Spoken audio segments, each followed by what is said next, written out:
to Through the Bible. Today we will listen to the sad story of King Saul's last days. Saul's sad end. 1 Samuel chapters 28 to 31.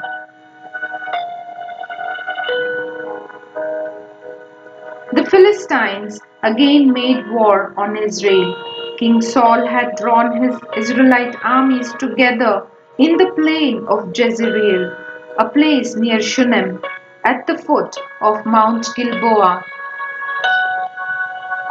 King Saul and his army went out to defend their country, but when he saw the great number of Philistines, Saul was afraid. Samuel, who had given them such encouragement, was dead. Saul himself was old and sickly, and he had driven David away. To whom could he turn? He had caused all the priests to be killed, so that there were none who could bring him a message from the Lord. Saul tried to find out what the Lord wanted him to do, but the Lord gave him no answer. When Saul showed what he was really like in his heart, although he had commanded that all wizards and witches should be driven away, he sent out his servants to find a witch whose advice he could ask. They knew one.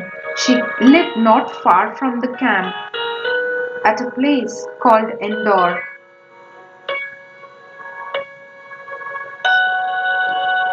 That night Saul disguised himself and put on other clothes, and with two of his servants he went to visit the witch.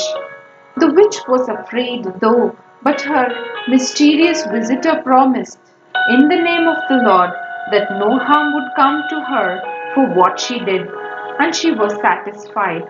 Whose spirit shall I call up? She asked, and he answered, Samuel's. When Samuel suddenly appeared, the woman was terrified and cried out. In that moment, she realized who her visitor was. Why have you deceived me? She asked in fright.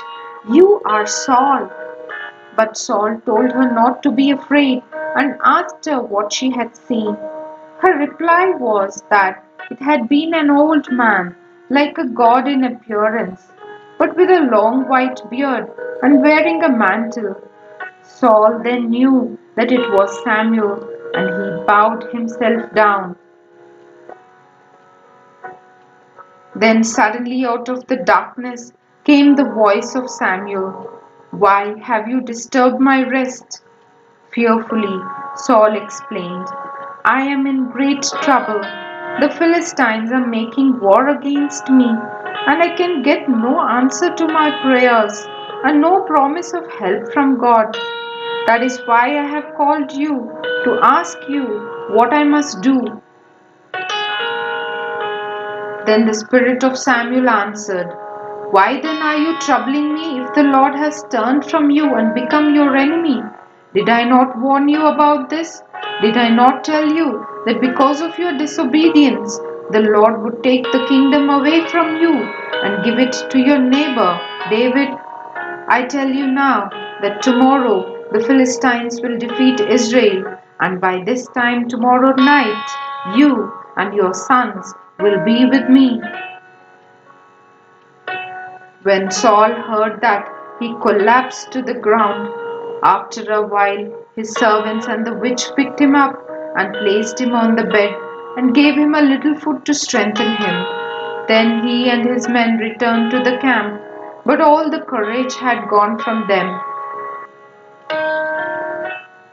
Early the next morning, the battle began. The Philistines stormed the Israelite camp in Mount Gilboa and defeated them terribly. Soon the Israelites were in full flight, with Saul's three sons, Jonathan, Abinadab, and Melchishua, lying dead. Saul himself was hit by several arrows, And when he saw how badly the fight was going against him, he asked his own armor bearer to kill him with his sword. Then, because the armor bearer would not, Saul threw himself on his own sword and died. The next day, the Philistines found the bodies of Saul and his sons. They cut off Saul's head, then nailed his body and the bodies of his sons to the wall of the city of Bethshan. Now, when this news spread around, the men of Jabesh Gilead were very upset. They were the people whom Saul had rescued early in his reign from having their eyes put out by the Ammonites. They could never forget what he had done for them. So in the dead of the night, they crept across to Bethshan and took down the bodies. Because they were afraid the Philistines might find them again to dishonor them, they took them to Jabesh, where they burned them and burned the ashes beneath a tree. So the reign of Saul came to an end. It was a reign which began with great promise, but because of Saul's disobedience to God, ended in tragedy. David was very sad about the death of Saul and especially about Jonathan's death.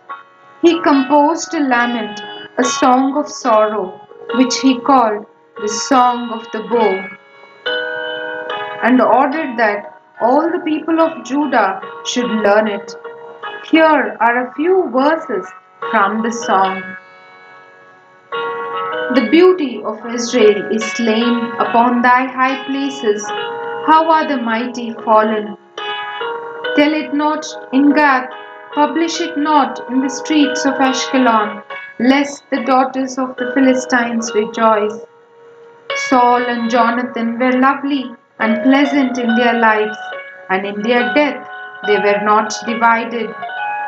I am distressed for thee, my brother Jonathan. Very pleasant hast thou been unto me. How are the mighty fallen, and the weapons of war perished. After this, David decided to move away with all his people and settled in the cities of Hebron. There, the men of Judah came to him and anointed him king over their tribe. For 7 years and 6 months, David reigned in Hebron as king of Judah.